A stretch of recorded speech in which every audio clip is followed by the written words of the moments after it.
Hello, welcome back.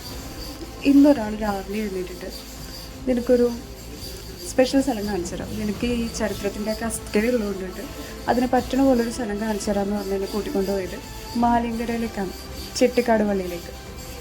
Chettikkad പള്ളി ചരിത്രത്തിലുപരി കുറേ അത്ഭുതങ്ങൾ സാക്ഷ്യം വഹിച്ചിട്ടുള്ള പള്ളിയാണ്, കുറേ അത്ഭുതങ്ങൾ പറയാനുള്ള പള്ളിയാണ്. പള്ളിയുടെ മുന്നിൽ തന്നെ ഒരു പുണ്യാളൻ്റെ രൂപക്കൂടുണ്ട്.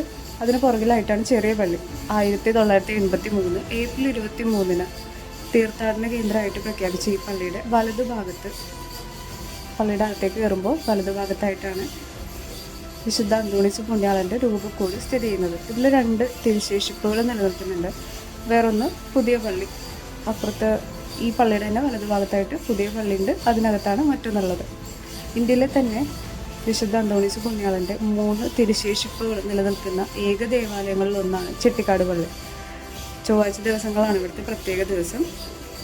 പുതിയ പള്ളിയുടെ ഇടത് ഭാഗത്ത് വിശുദ്ധ അന്തോണീസ് പുണ്യാളൻ നിർമ്മിച്ചിട്ടുള്ള ഒരു അത്ഭുത കിണറുണ്ട്. 1941 വിശുദ്ധ അന്തോണീസ് പുണ്യാളൻ ഉണ്ണീശോയെ ഈ കിണറ്റിലെ വെള്ളം ഉപയോഗിച്ച് കുളിപ്പിക്കുന്നതായിട്ട് ദർശനമുണ്ടായി.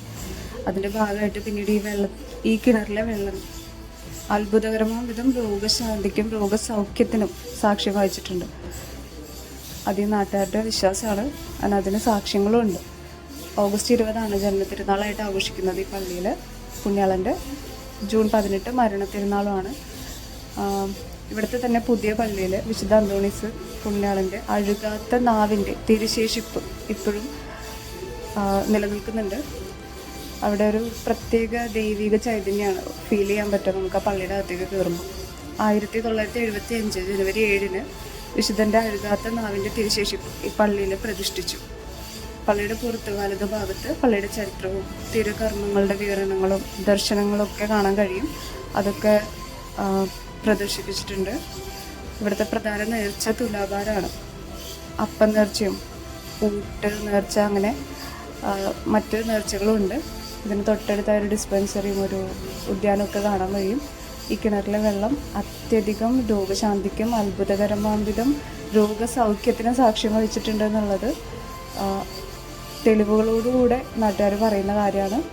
നാട്ടുകാർ മാത്രമല്ല, അതിന് സാക്ഷ്യമുണ്ട്. താനും ഈ പള്ളി ഒരുപാട് വർഷങ്ങൾ പഴക്കമുള്ളതും അതിലുപരി ഒരുപാട് ചരിത്രങ്ങൾക്ക് സാക്ഷിയായിട്ടുള്ളതുമാണ്. ഇനിയും കഥകൾ പറയാനുണ്ടെങ്കിലും മാലിങ്കരയിൽ നമ്മൾ മസ്റ്റായിട്ടും കൊടുങ്ങല്ലൂർ ട്രിപ്പിൽ നമ്മൾ മസ്റ്റായിട്ട് വിസിറ്റ് ചെയ്യേണ്ട മറ്റൊരു പ്രധാന സ്ഥലം തന്നെയാണ് ഈ ചെട്ടിക്കാട് പള്ളി. ചൊവ്വാഴ്ച ദിവസങ്ങളാണ് ഇവിടുത്തെ പ്രത്യേക ദിവസം. അപ്പോൾ നമ്മുടെ കൊടുങ്ങല്ലൂർ ട്രിപ്പിൽ 5ാമത്തെ സ്ഥലമാണ് ചെട്ടിക്കാട് പള്ളി. നമ്മൾ കൊടുങ്ങല്ലൂർ അമ്പലത്തിൽ നിന്ന് നേരെ എറണാകുളത്തിന് പോരുന്ന വഴി നമുക്ക് മാലിങ്കര വഴി കട്ട് ചെയ്ത് കയറുകയാണെങ്കിൽ പള്ളിയിലും കയറി പുണ്യാളനെയും കണ്ട് തൊഴുതിട്ട് കയറി. ഓക്കെ, അപ്പോൾ അടുത്ത സ്ഥലമായിട്ട് അടുത്ത വീഡിയോയിൽ കാണാം. ബൈ.